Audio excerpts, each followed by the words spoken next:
नमस्कार साथियों, welcome to basic educator. साथियों, केंद्रीय विद्यालय संगठन ने दोबारा से एक बार अपनी रफ्तार को साबित करते हुए सारी प्रिडिक्शन को फेल कर दिया है और जो असिस्टेंट कमिश्नर का एग्ज़ाम है उसको जारी कर दिया गया है। जो असिस्टेंट कमिश्नर का एग्ज़ाम होता है उसका रिजल्ट जारी हो गया है। आप केंद्रीय विद्यालय संगठन की ऑफिशियल साइट पर जाएंगे। ऑफिशियल साइट पर जाने के लिए आप KVS टाइप करें और पहला जो ऑप्शन खुलेगा गूगल पर वही आपका ऑफिशियल साइट है। तो आप देख पा रहे हैं इसमें 1 नंबर, 2 नंबर, 3 नंबर, 4 नंबर, ये 4 नंबर तक जो है ये अब रिज़ल्ट से संबंधित जो आपकी सूचनाएं हैं। और साथियों, ये रिज़ल्ट जो है केंद्रीय विद्यालय संगठन का जो असिस्टेंट कमिश्नर का आया है, ये सिर्फ आपके लिए ही, मतलब असिस्टेंट कमिश्नर के लिए ही इम्पॉर्टेंट नहीं है, आप लोगों के लिए भी इम्पॉर्टेंट है, क्योंकि इस रिज़ल्ट से बहुत सारी बातें खुलकर सामने आई हैं। पहला कि मैं आपको असिस्टेंट कमिश्नर का रिज़ल्ट डाउनलोड करके मैं आपको बताता हूँ।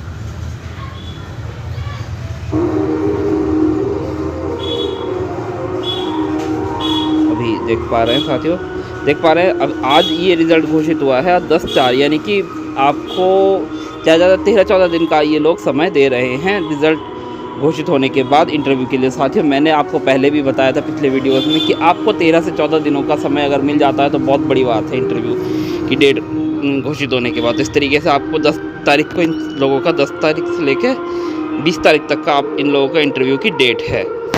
और साथियों, इसके साथ ही इंटरव्यू नोटिस आपको मैं डाउनलोड करके पढ़ के सुनाना चाहूँगा। देखिए साथियों, Kendriya Vidyalaya Sangathan will be conduct interview for the post of assistant commissioner to be filled through the direct recruitment in KVS from 10 to 13 and 17 to 20. The candidates have shortlisted on the basis of marks obtained by them in computer-based test CBT. The list of candidates shortlisted for interview and data of interview is available on KVS site. The venue of interview will be KVS headquarters. Candidates may download their call letter for interview, performa of SC/ST OBC PH, NOC Vigilance Service Certificate, performa of biodata undertaking of KVS website. The web link for downloading interview letter is available on KVS website. Request to change the date of interview will not be entertain. तो साथियों, इससे पता चलता है कि इसमें देखिए साथियों बताया गया है कि आप इंटरव्यू जो है कब से कब तक होंगे, और इसमें सारे फॉर्मेट दे दिए गए हैं। अभी तक जिन फॉर्मेट्स पर संशय था, अभी बात चल रही थी कहीं से फॉर्मेट उठा के ले आया और बता दिया ये पूछा जाएगा, इस बार ऑफिशियल वेबसाइट पर इन्होंने सारे फॉर्मेट्स दे दिए हैं। तो साथियों, यही फॉर्मेट्स जो हैं आपका TGT, PGT, PRT के इंटरव्यू के लिए भी यूज़ होने वाले हैं। तो आप लोग इस फॉर्मेट्स पर अपना सर्टिफिकेट को तैयार करके रख लीजिए, क्योंकि ये जो अगर फॉर्मेट नहीं होंगे तो आपको इंटरव्यू में प्रॉब्लम होगी। साथियों, इसीलिए ये रिज़ल्ट जो है जो TGT, PGT, PRT के कैंडिडेट्स हैं उनके लिए भी उतना ही इंपॉर्टेंट जितने असिस्टेंट कमिश्नर, क्योंकि आपको समय नहीं मिलेगा बाद में इन फॉर्मेट्स पर अपने सर्टिफिकेट तैयार करवाने का। तो 4 नंबर पर जो साथियों आप देख पा रहे हैं, pro forma for SC/ST OBC vigilance NOC biodata undertaking, इसको डाउनलोड करके बताते हैं। तो आप देख पा रहे हैं साथियों कि पहला तो OBC फॉर्मेट का सर्टिफिकेट। तो OBC फॉर्मेट के साथ बड़ी प्रॉब्लम है साथियों। आप लोग जिन्होंने भी स्टेट सर्टिफिकेट बनवा रखा है वो अपना OBC का सेंट्रल वाला सर्टिफिकेट ज़रूर बना ले, क्योंकि अगर आपका स्टेट सर्टिफिकेट होगा, सेंट्रल वाला सर्टिफिकेट नहीं होगा तो आपको बहुत प्रॉब्लम होने वाली है, क्योंकि स्टेट की OBC की लिस्ट अलग होती है, सेंट्रल की OBC वाली लिस्ट अलग होती है। तो ये प्रॉब्लम हो जाएगी बहुत ज़्यादा, आपको बैठने ही नहीं दिया जाएगा। तो आप लोग इसको तैयार करवा लीजिए। देख पा रहे हैं इस तरीके से फॉर्मेट दिया गया है। और आपका ये आपका SC/ST वाला जो सर्टिफिकेट है साथियों, SC/ST जो है वो स्टेट और सेंटर की सेम लिस्ट होती है। तो अगर आपके पास ये सर्टिफिकेट है तो बहुत अच्छी बात है, अगर नहीं है तो भी उस कंडीशन में भी बैठने दिया जाता है अंडरटेकिंग लेकर। बट इसको अगर आप बनवा लें तो आपको सहूलियत रहेगी, इंटरव्यू में कोई प्रॉब्लम नहीं होगी। इस तरीके से देख पा रहे हैं ये वाला जो फॉर्मेट है आपका SC/ST वाला सर्टिफिकेट का है, ये आपका SC/ST OBC का हो गया। फिर उसके बाद आपका EWS का सर्टिफिकेट है साथियों। ये ध्यान रखना, ये वाला जो सर्टिफिकेट है आपका 2022-23 के लिए वैलिड होना चाहिए, क्योंकि ये जो सर्टिफिकेट साथियों चलता है EWS का, ये फाइनेंशियल ईयर के साथ चलता है। 1 अप्रैल से 31 मार्च तक 22-23 के लिए वैलिड होना चाहिए, ये आप लोग देख लेना। इसके साथ ही साथियों ये PWD का आपका सर्टिफिकेट है, जो कि आपका CMO द्वारा वेरीफाई होना चाहिए। अगर आपका किसी दूसरे फॉर्मेट में है तो इसको तैयार करवा लें।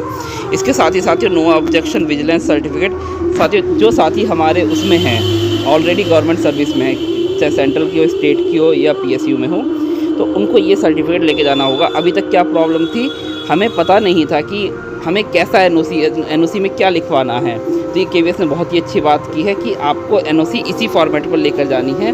अगर आप किसी दूसरे फॉर्मेट पर लेके जाएंगे तो आपको प्रॉब्लम हो सकती है। तो इसको आप टाइप करवा लें और अपने जो हेड ऑफ़ द डिपार्टमेंट है उसके साइन वाइन करवा लें। इस पर क्या लिखा है देखिए साथियों, it is certified that mister miss, ये जो भी आपका नाम है, इस वर्किंग एज डैश, फिर आपकी पोस्ट का नाम आ जाएगा, इन दिस इंस्टीट्यूशन ऑर्गेनाइजेशन, यहाँ पे आपका डिपार्टमेंट का नाम आ जाएगा, विच इज़ सेंट्रल है तो स्टेट है जो भी है, अब मान लो स्टेट गवर्नमेंट है तो इस पर टिक लग जाएगा। सिंस ये आपकी डेट ऑफ अपॉइंटमेंट आ जाएगी यहाँ पे। इन द पे लेवल, आपका पे लेवल 6 है 7 है जो भी है। फिर उसके बाद रुपीज़ आपका ये एज़ पर 7th पे कमीशन। पे बैंड आपका अब मान लो पे लेवल 6 है तो 34,500 से जो भी आपका रहता था 9,300 से 34,000 इस तरीके से कुछ रहता था वो आ जाएगा। और ग्रेड पे आपका जो भी अगर पे लेवल 6 है तो 4,200 रुपये ग्रेड पे आपका इस तरीके से आ जाएगा। फिर उसके बाद serial number, name of the post, आपकी मान लो अलग अलग पोस्ट हेल्ड की है तो उसमें आपका ये कॉलम बन जाएंगे, नहीं तो एक ही पोस्ट है तो serial number 1, name of the post जिस पोस्ट पर आप सर्विस कर रहे हैं, वेदर रेगुलर है, कॉन्ट्रेक्चुअल है, एडॉक हैं। फिर पे लेवल आपका क्या है 5 6 7 जो भी हैं।